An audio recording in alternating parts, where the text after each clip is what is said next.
Hello and welcome back to our study of Proverbs. We are on day 14 today, so we are on chapter 14.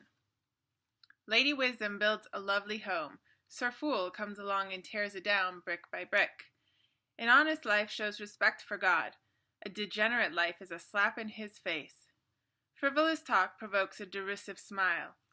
Wise speech evokes nothing but respect. No cattle, no crops. A good harvest requires a strong ox for the plow. A true witness never lies. A false witness makes a business of it. Cynics look high and low for wisdom and never find it. The open-minded find it right on their doorstep. Escape quickly from the company of fools. They're a waste of your time, a waste of your words.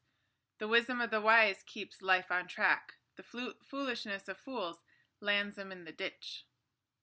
The stupid ridicule right and wrong, but a moral life is a favored life.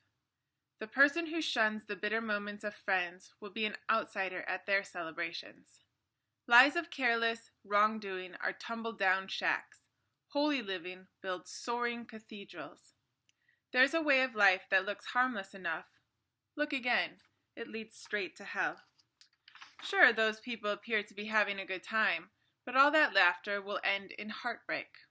A mean person gets paid back in meanness, a gracious person in grace. The gullible believe anything they're told, the prudent sift and weigh every word. The wise watch their step and avoid evil. Fools are headstrong and reckless. The hot-headed do things they'll later regret. The cold-hearted get the cold shoulder. Foolish dreams live in a world of illusion, while wise realists plant their feet on the ground. Eventually, evil will pay tribute to good. The wicked will respect God-loyal people. An unlucky loser is shunned by all, but everyone loves a winner. It's criminal to ignore a neighbor in need, but compassion for the poor, what a blessing. Isn't it obvious that conspirators lose out, while the thoughtful win love and trust? Hard work always pays off. Mere talk puts no bread on the table. The wise accumulate wisdom. Fools get stupider by the day. Souls are saved by truthful witness and betrayed by the spread of lies. The fear of God builds up confidence and makes a world safe for your children. The fear of God is a spring of living water, so you won't go off drinking from poisoned wells. The mark of a good leader is loyal followers. Leadership is nothing without a following. Slowness to anger makes for deep understanding. A quick-tempered person stockpiles stupidity. A sound mind makes for a robust body, but runaway emotions corrode the bones. You insult your Maker when you exploit the powerless. When you're kind to the poor, you honor God. The evil of bad people leaves them out in the cold. The integrity of good people creates a safe space for living. Lady Wisdom is at home in an understanding heart. Fools never even get to say hello. God devotion makes a country strong. God avoidance leaves people weak. Diligent work gets a warm commendation. Shiftless work earns an angry rebuke. Chapter 14 starts with how you live your life in the physical life, like how you do your work, and just the wisdom of the fact that it takes work to build a lovely home. So Lady Wisdom, it starts out, builds a lovely home. Sir Fool comes along and tears it down brick by brick. It is not easy to build a life, and it is especially not easy to build a lovely life. And so Solomon uses a woman here building her home. Like when you come together, getting married, and you are starting this new life, this new family together, it takes a lot of work to do that. It takes a lot of wisdom to build a new life, a new family, and to make it lovely. But it'll be torn down brick by brick through foolish decisions or just foolish actions.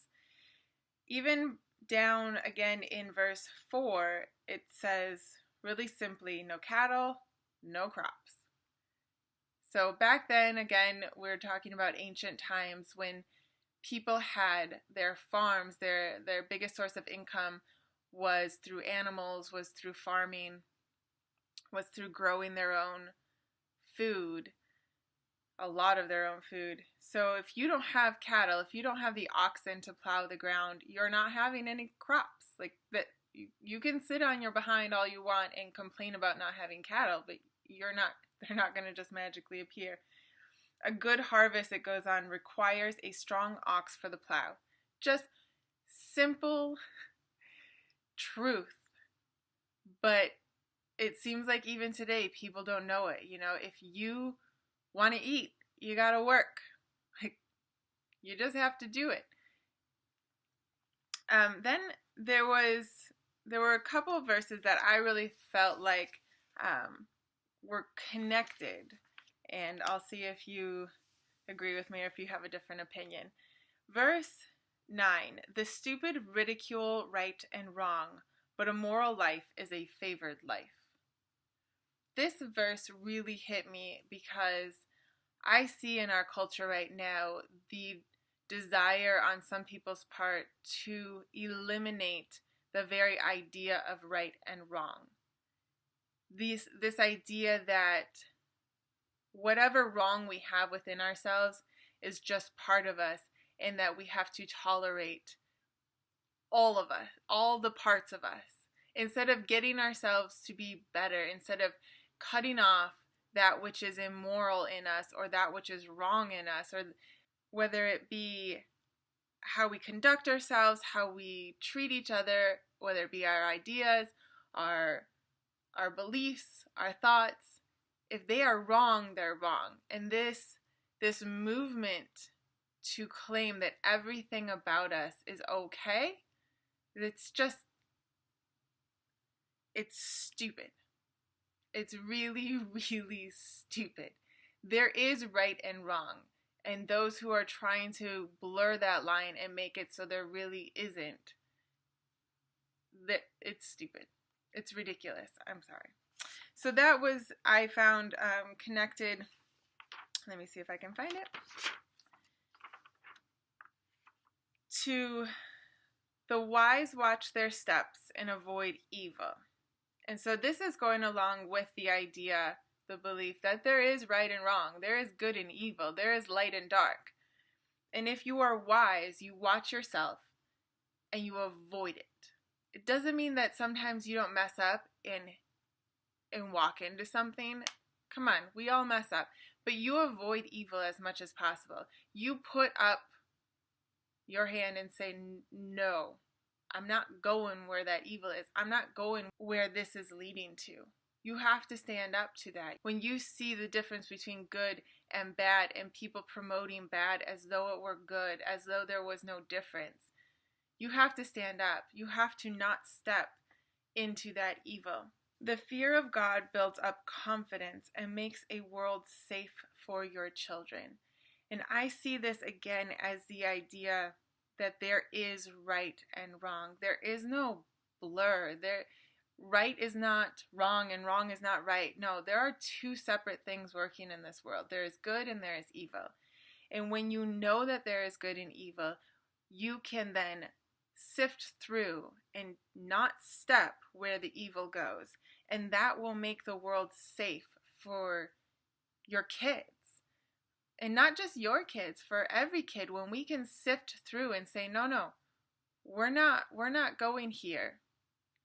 No, this is evil, this is good, and we're taking the good and we're moving our kids into that so that they are safe. They are the most innocent in this world. They are the ones who deserve to be protected. Verse 27 continues, the fear of God is a spring of living water, so you won't go off drinking from poisoned wells. So the fear of God, your study of God, your relationship deepening with God will help you. It will give you wisdom. It will aid you in sifting through what is right and what is wrong, what will protect your children and what will harm your children. The fear of God will keep you from drinking from poison wells. I think that both in the literal sense, in making the wrong decisions in your life, which can poison your life, which can lead you to hardships, and in just the information that you take on and the beliefs that you will set up because of poor information or poisoned information. The fear of God will keep you and help you avoid that. That concludes our talk about Proverbs chapter 14. We will be back tomorrow with Proverbs chapter 15. If you like the video, please hit the like button, subscribe, and share with your friends, and I will see you next time.